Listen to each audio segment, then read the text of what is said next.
So box, box, box, box, box, box, box, box. Hi, my name is Rochelle, and you're watching or listening to BoxBox F1 Pod. Welcome to the Chinese Grand Prix episode. Super excited to discuss today. Actually, I'm super excited for this episode. I'm not that excited to discuss because it was a bit of a boring race, but I am excited to discuss everything that happened off track and also go through some of the on-track stuff and what it means for the future. While we're chatting, I'm going to be making Shanghai stir-fried rice cakes. I think it's also known as, don't kill me, niangao.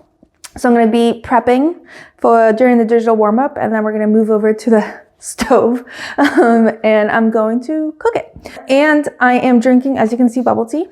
I didn't get a milk tea because I decided to make it a boozy bubble tea, or I will try to make it a boozy bubble tea. And I didn't want to do that with milk.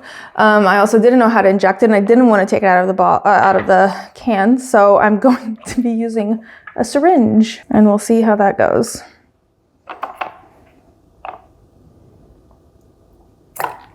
That's fine.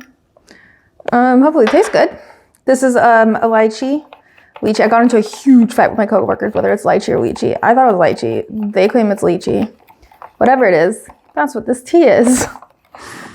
And now it has some gin in it. Because I was going for like a lychee gin martini, but we'll see. Very good.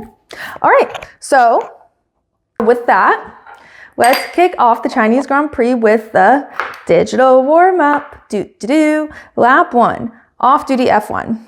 Okay, so I think I mentioned this last week, but the video wasn't out yet, so I couldn't discuss it properly. But there is a chef online called Andy Cooks, and his videos are really cute. He's always like asking his girlfriend or wife what she wants for dinner. She always has a very specific answer, and then he cooks it for her, and it's always like super gourmet, super cool. I've followed so many of his recipes before. Anyway, for the Australian Grand Prix, he made wagyu and cheese pies, which I guess is a very traditional Aussie/New Zealand food. And he fed it to the one and only Yuki, because who else would you feed? And he was like, wow, I've never had wagyu in a pie before. I just kind of wish that I know they were probably short on time and whatever, but I kind of wish that they got to cook it together. And he got to be like, hey, it wasn't just like a text message because they clearly didn't have time to shoot at the same time other than the eating. So it was like a text message thing. He's like, hey, I'm really hungry and I'm in Australia. Can you make me wagyu and cheese pies? But I loved the collab, and I never thought I'd see him in F1, so I'm excited. I don't know why I never did. You know, when your worlds just randomly collide, that's where I was at with him. All right, moving on. As we found out last week, Isack is a huge fan of Lewis Hamilton. Huge. And there was a clip of them at the driver's parade where they got a selfie together, and everyone's like, oh, Isack got up the nerve to ask Lewis for a selfie. That's so cute. And Lewis clarified that, in fact, he asked Isack for a selfie because he was like, it's your first race. It's my first race with Ferrari. We should remember this. Wholesome. I just love how all the older drivers are being such mentors. I guess there hasn't been such youngsters on the track in a while. And so it's really cute to see them all step up. And of course, Lewis Hamilton's dad is mentor number 1, but we'll get to him in a bit. Lewis also, so I saw this reported. I didn't see him actually say it, so I don't want to say that this is 100% true because I didn't watch the full video, but it was being treated as fact, so I'm gonna go with that. Lewis had called out the media for criticizing him for how he spoke to his race engineer, and he was like, I find it interesting that the one time I don't speak nicely to my race engineer, it's all anyone can talk about, whereas Max speaks badly to his race engineer all the time, and no one says anything. I don't know why we had to bring Max into it, assuming he did say this. People call Max out all the time for how he speaks to GP. Literally all the time. He has never like gotten away with it, so I don't know where that comes from. And also, Max portrays himself as exactly what he is. So it's not like as unexpected as when it comes from someone who portrays himself to be the epitome of kindness. Not that he's not, but like that's where the confusion comes from. And also, every report I saw about him speaking weirdly to his engineer, which he was pretty rude, it was all like supportive because everyone was like, well, we all know that it must be rough going from Bono, who you've trusted for like your entire career, to Ferrari communications, which we all know, not great. So I get why, I get where his frustration is coming from in terms of how he speaks to engineer. And I just think it's like normal for everyone to be confused when the only thing we've ever heard from him is like super politeness, and then be like, whoa, this is not like Lewis of yore. But I did find it weird that he brought it back to Max, assuming he did. All right, I do want to talk a bit about the parents of the drivers. I think it's so funny how everyone interacts differently. I enjoyed Lando's parents, his dad, and then like, so when he's at F1 races, he is in his like casual weekend fits. And then the mom looks like she's the local high school art teacher, but like she probably just makes pottery in her studio and then like goes to Spain on vacation, and that's why she's so tan. I don't know, it's just like a very specific aesthetic, and that's literally Lando's parents. His mom is so high school art teacher coded, and so like I'm exploring my artistic side. I'm gonna make pottery in my free time. Like she looked so cool, and also so, I don't know, did I expect Lando's mother to look like that? I guess his parents fully check out for how Lando is. I guess it makes sense. But it's also quite different to Oscar's mother, who is full Pilates girly. She is in incredible shape. All of her social media content has been so funny to watch. When she was at the Australian Grand Prix, she was taking pictures with giant posters of Oscar's face. She was taking pictures next to Yuki on the wall. That was really funny because in case you haven't been following, she is also a huge Yuki fan. I would really love to see them meet. I don't think they have yet. And also, the funniest tweet I saw, and I want to preface this with, I think it's super cute that he is traveling with him. But I saw a tweet where someone was like, I'm creasing at a 40-year-old's dad following him around the world, making sure he's settling into his new job, okay? Which obviously being a racing parent or being a sports parent is very different to like, if I got a new job at like, I don't know, Google, and my parents just like came with me to work every day to make sure I was fine. And if I was 40 years old, it is kind of funny. But I really love seeing Anthony Hamilton go to all the races. I really loved seeing him come and console Isack after his DNF last week. It was really heartwarming to see, and it looked like it was much needed in that moment since there was no one really around him. I know he got his parents were on track, and I know Stefan came to help, and I know the team was probably supportive, but it was just nice to see him run out and console him. Oh my God, do you know you could cry from green onion? I did not know that. Oh. Lap 2, trackside at the Chinese Grand Prix. So Ferrari did their annual calligraphy video, except now they have Zhou Guanyu there. So Zhou Guanyu was teaching them how to do calligraphy. I would just like to say that even though he was not giving very much, I was thoroughly impressed that Ferrari got Lewis to participate in a video.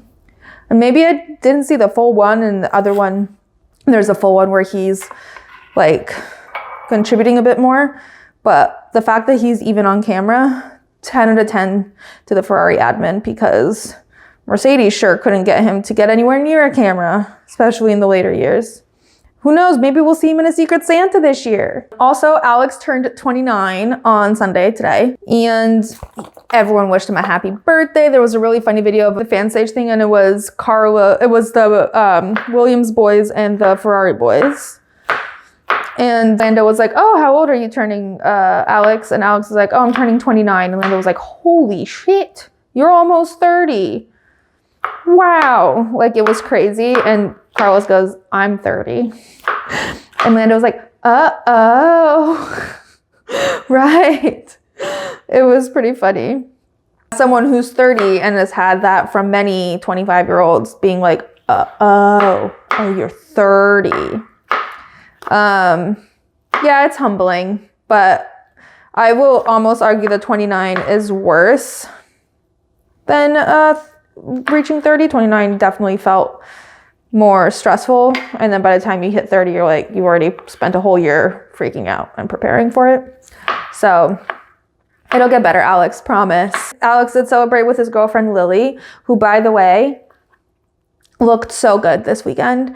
And there was a clip of her and Alex, Charles's girlfriend, guess she confused her Alex's, walking through the paddock together, and they looked amazing, both in like their own ways. Lily was wearing like these black pants and this button up, but like cool ones, and loafers. And Alex was, her whole like weekend's worth of outfits were all like slightly Chinese inspired. It was like super subtle, but beautiful. And they were all like really cool fits. One day she also wore like a limited edition Ferrari clutch that was like in the shape of Charles's car. It was super sick. Looked completely pointless. I don't know what fits in that thing, but it looked cool. Speaking of outfits, I didn't see Lewis wear a fit. Like, he wore his Ferrari like clothes. It was kind of crazy. Like the whole weekend, I don't think there was like a fit. Like, he's wearing it super cool. It's like oversized, etc. He's like styling it, but he doesn't have a separate fit, which I don't think I've seen in a minute from him. He must really love Ferrari. Surprised that the comms isn't driving him up the wall.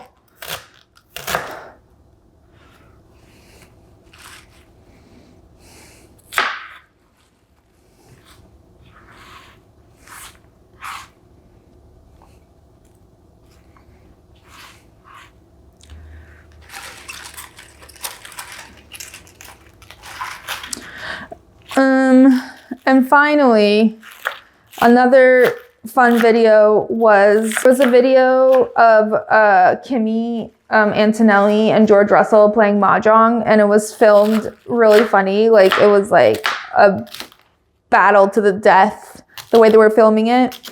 And then like after the like little intros, it goes like, it shows George like squinting and like preparing, and then it shows Kimi squinting and preparing, and then George goes, "Do you know how to play?" Kimi goes, "I thought you did." And that's the end of the video. So I enjoyed that. Okay, well, that's it. It's really hard when there's races one after another in this way. I've had like 3 days to collect digital warm-up content, and that's just not enough. And I did 2 episodes right before this, which also covered stuff that was happening. So really, I was short for content this whole episode, but hopefully that 10-minute digital warm-up was enlightening. But anyway, that concludes our digital warm-up. On to analysis. Okay, so kicking things off with the sprint while I make this sauce. The one crazy thing during sprint quali was that Carlos's seat wasn't fully put in. And once that was fixed, I thought everything was going to go well for Carlos. I was wrong. This was a terrible weekend for Carlos, but I digress. The sprint really just sort of previewed what we were going to see this entire race, which was that the track is really rough on the tires, and the track is probably good for a sprint race only because the strategy seemed to really throw everyone through a loop, and that seemed to be where a lot of teams failed when it came to the actual race day. This track is good for like a sprint situation, but the longer they go and the tires wear, and like we have to figure out, is it good for 1 or is it good for 2, as we'll see in the race, things got a bit rough. But the exciting thing is during the sprint race, we got to see Lewis come back in peak form, and everyone's like, "Oh my God, he never left." I don't think anyone thought he left. The interesting thing about the sprint race is we saw McLaren struggle a little bit. Lando specifically struggle a little bit, but still he rallied in the end and got 1 point for his team. But Lando struggled. Max remained in the top 3 like he always seems to be. Charles really struggled. We saw a lot of people struggle. We saw Yuki kind of thrive, and we saw Lewis Hamilton just dominate this entire track. We saw him figure out how to get ahead of Max Verstappen and leave nothing but dirty air behind, so Max just couldn't overtake him. And it was great. It was a really fun, like 20 minutes or however long it takes. And just a reminder for those of you who are new or forgot, but the sprint race schedule is now free practice on Friday, followed by sprint quali on Friday. And then on Saturday, we have the sprint race, followed by quali. And then Sunday, we have the race. Before, it used to be like back and forth, and it was very confusing. I think it was like sprint quali on Friday, quali on Saturday morning, sprint Saturday afternoon. And it was just like you couldn't keep up what belonged to what. But now it like makes sense. And it's also just like, it's fun to see them race in this different context. I think the drivers are like torn between like, is this necessary? And also like, do we need that many free practices? So might as well do this, and it's good for fans. But the top 8 get points in a sprint race. So the top 8 were Lewis, Oscar, Max, George, Charles, Yuki, Kimi, Lando, and Lance Stroll. Lance Stroll got 0 points. I don't know why I included him here. But as you notice, Kimi is the only rookie on this list. Unless I'm stupid. No, Kimi's the only rookie on this list, so go Kimi. And Charles still made it in top 5, but it was rough for him. He mentioned after the sprint race that him and Lewis were on different configurations. So he redid his to more align with Lewis's, and that seemed to help a little bit, but nothing helped as much as his broken front wing, which we'll get to. And then Max. The thing with Max is he will always seem to dominate because his teammates can never get the car into the top 10. So it seems as if he's so good, he's getting a hunk of junk into the top 3 all the time. And he is. I know he's doing an exceptional job, but I feel like it seems extra nice because everyone else is struggling so much as his teammate. But anyway, that's it for sprint. Quali. Just going to quickly list off our starting grid positions. We've got Oscar at pole, followed by George, Lando, Max, Lewis, Charles, Isack, Kimi, Yuki, Alex, Esteban, Nico, Alonso, Stroll, Carlos, Gasly, Ollie, Jack, Gabriel, and Liam Lawson, who will start from the pit lane as his car was worked on during Park Ferme. All right, now we're gonna move on to the race, and we're also gonna move to the other side of the kitchen to make the stir fry. BRB. Okay, welcome to the other side of the kitchen. I'm going to get started on aromatics, and we're gonna start talking about the race. First goes the ginger and the white part of the scallion. Green onion, whatever. Okay, so overall, this was a boring race.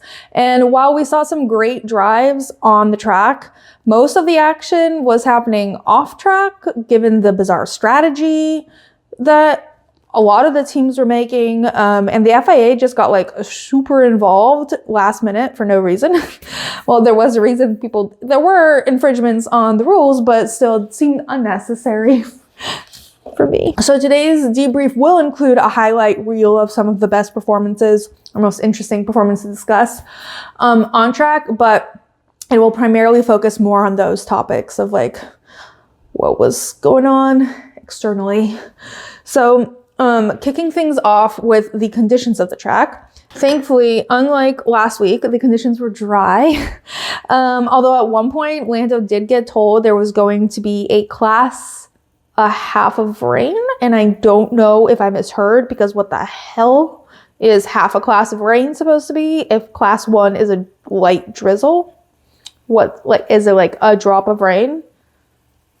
But okay, never happened, so I guess I'm never gonna find out what half a class of rain is. Also, the track was recently repaved in Shanghai, which caused unexpected difficulties on the tires, and since there are so many long corners on this track, there was a particular strain on the front left tire, I believe, due to the way the turns go. And this caused quite a bit of issues, particularly in the sprint, I think, because people were going a bit harder than they did in the actual race. And it was still an issue in the actual race, but that's when we really saw things start to like get a little crazy. Okay, so in addition, that's chicken, by the way. I don't know if anyone cares, but that's chicken. So in addition to the track being repaved and like the front tire degradation that became kind of an issue, and it was actually an issue for the race because they had to figure out how to preserve the tires and when to pit, etc., etc. But we'll get into strategy in 2 secs. There was a lot of dirty air, which we heard about quite a bit from Lando specifically, as he was trying to get away from George gaining on him and closer to Oscar, but he kept running into Oscar's dirty air. And the dirty air in general made it much harder to overtake on this track than I think people anticipated. But anyway, so the strategy call at the beginning of the race, the one that everyone what tentatively agreed on as they went in, was that it was probably going to be a 2-stopper, but like not so aggressively where they're like, there's literally no choice in this race, we must stop twice. They're like, it's like most likely a 2-stopper, but who knows, it could end up being a 1-stopper. And as the race went on, it became clear that it was very easy to make this a 1-stopper of a race. However, there were some teams that chose to ignore the very obvious signs that they could do this. And the first would be Ferrari with Lewis's strategy. Lewis ended up on a 2-stopper, although he went really fast after the 2-stopper, but they were never able to make up the time lost during the second pit stop. And I also can't tell exactly why they decided this was the best course of action for Lewis, but they did. And then the second team that made this decision was VCarb, or Racing Bulls, or AlphaTauri, whatever the fuck their name is these days. Their name is as confused as their strategy, let me tell you. For some reason, they made both of their cars come in for a second pit stop, but it's not like the point at which they came in was like, oh, we have no choice. The first pit stop we made, like, that was committing us to a second pit stop because it was so early in the race. No, they pitted at a normal time, at which point they could have continued on and finished the race without a second stop, but they made them all stop anyway. And both Isack and Yuki spent the whole time trying to catch up to the gap that was created by that second pit stop, which is really annoying because like Yuki has done so well these last 2 weeks, like the way he's been qualifying, the way he performed in the sprint race, like he is ready to perform, and it's like his team is trying to fuck him over.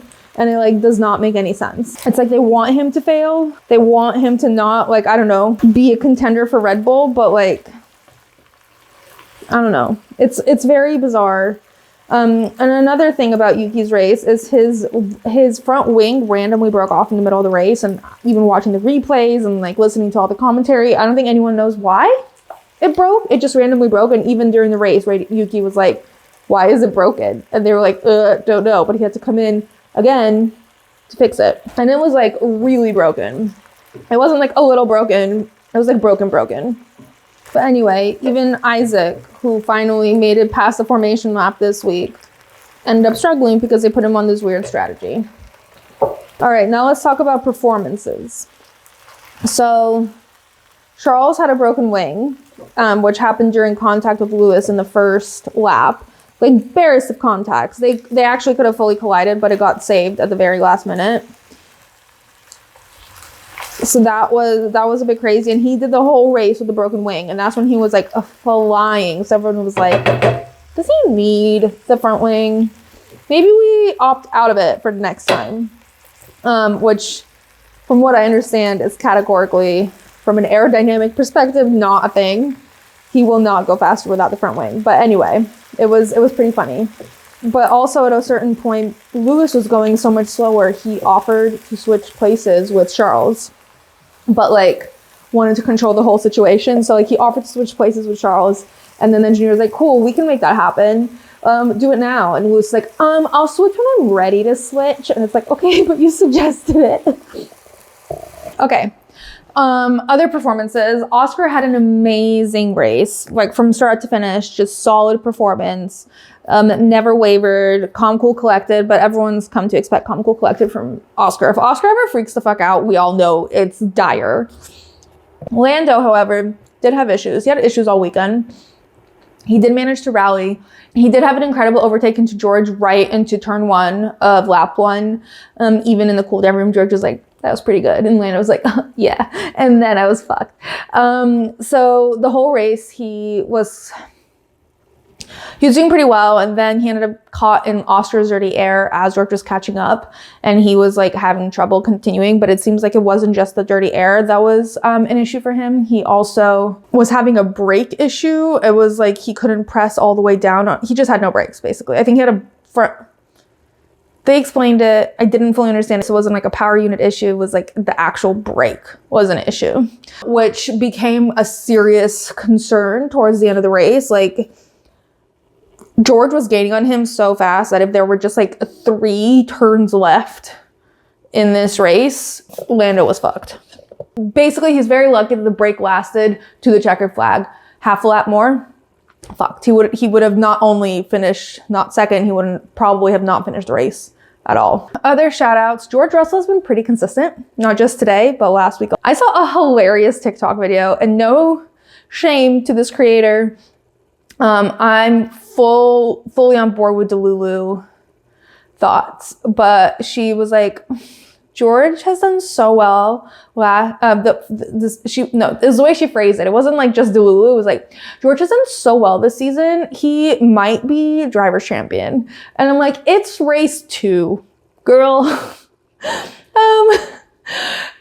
Everything is literally still to play for. They say that all the time, but it's literally still to play for. But yes, he's been very consistent these 2 races. Do I think that translates to driver's champion? No. But Max Verstappen has been solid, and I know I just said that it's only the 2nd race, so we can't say anything, but I would like to say this for Max in reverse. Max hasn't lost anything yet. Max hasn't won anything yet. Max is actually very firmly in contention for the championship, as is everyone, because it's the 2nd race. But like, I don't think this means Max is done. I've had like 5 people ask me, like, so is Max done? I'm like, it's the 2nd race. Relax.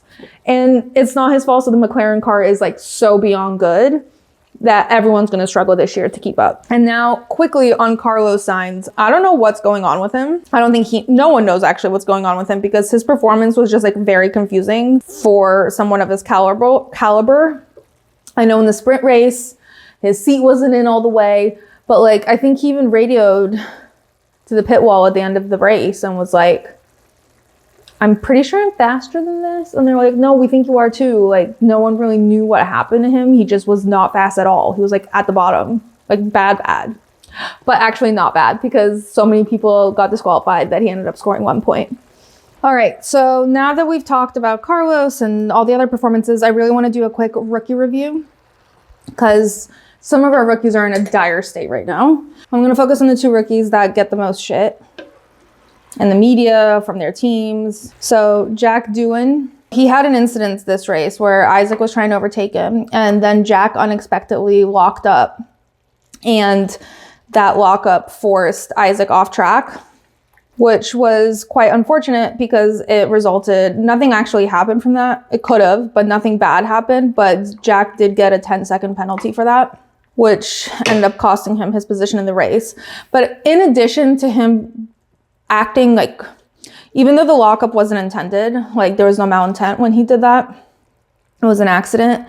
The move he was trying to do was kind of aggressive and kind of, I don't know even know if the word is aggressive. It just seemed kind of desperate, untrained, I don't know, which is not great. Like, he's not even been doing that great on track, which is what's unfortunate for him. Also, what was very weird about this particular incident was that as soon as it happened, a racing bull started going into the pits with a broken wing, front wing, and everyone assumed it was Isack from the incident, but it was Yuki. It just happened like right one after the other. It was very peculiar. I don't know if this means anything for his future, but I do think it's quite unfortunate that he's not performing that well, because he's got Flavio breathing down his throat, and it's just, anyway, I just feel bad for Jack Doohan. And speaking of people I kind of feel bad for, moving on to Liam Lawson. I don't even know what to say about Liam Lawson. I think it's sad that it took Liam coming into the Red Bull seat and struggling so hard, so quickly, for people to realize that it wasn't Checo that was the issue, but perhaps it was an issue with a car and an issue with a car that only Max Verstappen could somehow manage to drive. I think that sucks. Checo was definitely treated terribly by Red Bull and kept on way too long, which felt like humiliation almost at that point.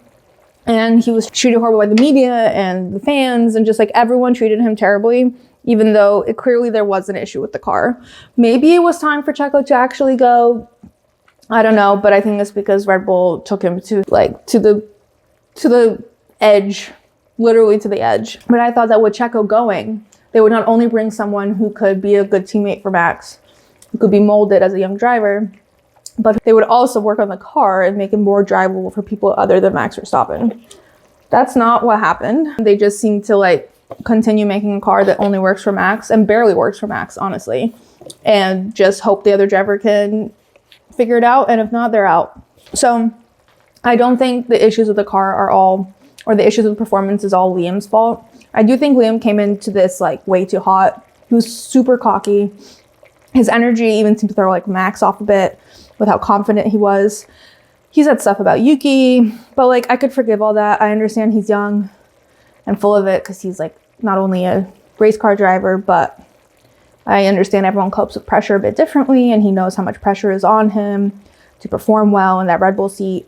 And it's also probably, considering Daniel is the only driver that texted him congratulations when he got the seat, he's probably feeling pressure and like awkwardness with the rest of the grid, and like that might be coming off like less quiet and humble and more over the top douchey.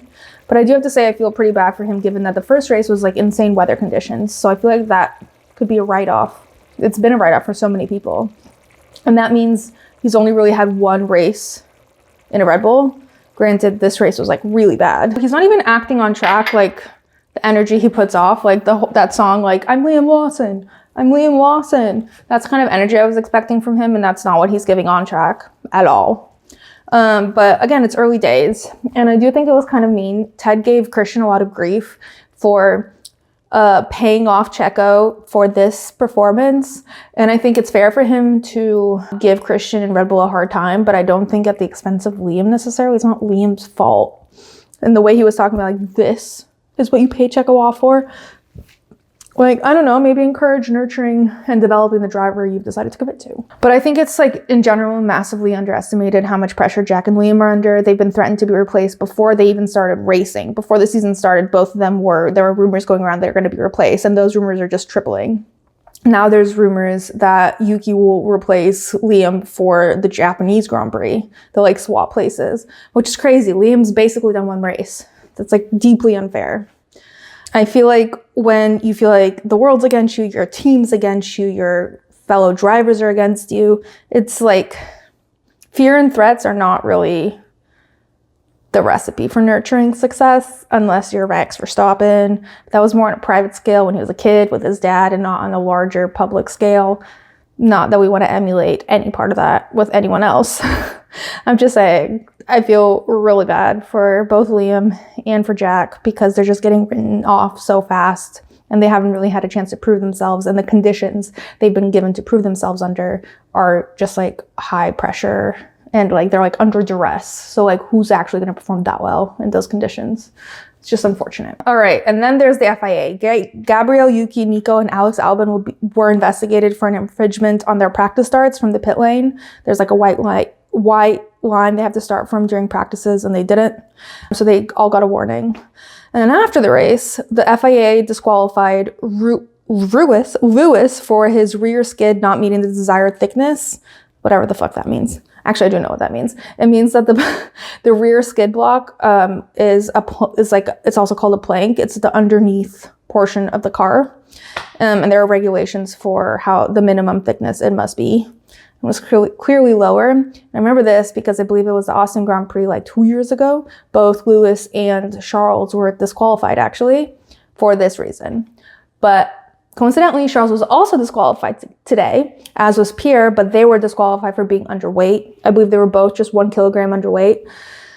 It's hard to say why they were disqualified or why they were underweight, sorry. Whether they just miscalculated how much fuel they needed, whether Charles's like front wing was damaged so his car was lighter, I'm not really sure. But Charles was so sad at the end of the race. He drove his heart out. It was really rough. Then he got disqualified after all of that work.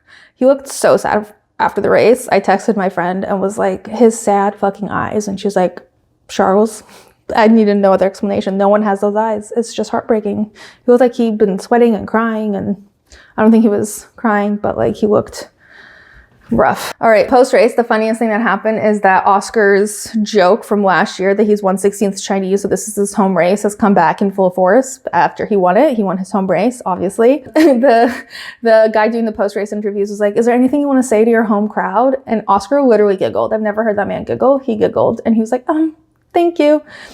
It's not a joke, by the way. I do have a great-great-grandfather that's Chinese. Okay, so the results after the 3 disqualifications that we just talked about. Originally, Charles had finished in P5, Lewis P6, and Pierre P11. So with those changes, the results are as follows. Oscar, Lando, George, Max, Esteban, Kimi, Alex, Ollie, Lance, Carlos, Isack, Liam Lawson, Jack Doohan, Gabriel, Nico, Yuki, Alonso DNF'd quite quickly, actually. And then disqualified were Charles, Lewis, and Pierre. Also, fun fact for you all, this is the second time in F1 history that 2 teenagers have scored points in the same race. The last time was, I think, 2017 or 2018, and it was Max Verstappen and Lance Stroll. The driver of the day was officially Kimi Antonelli.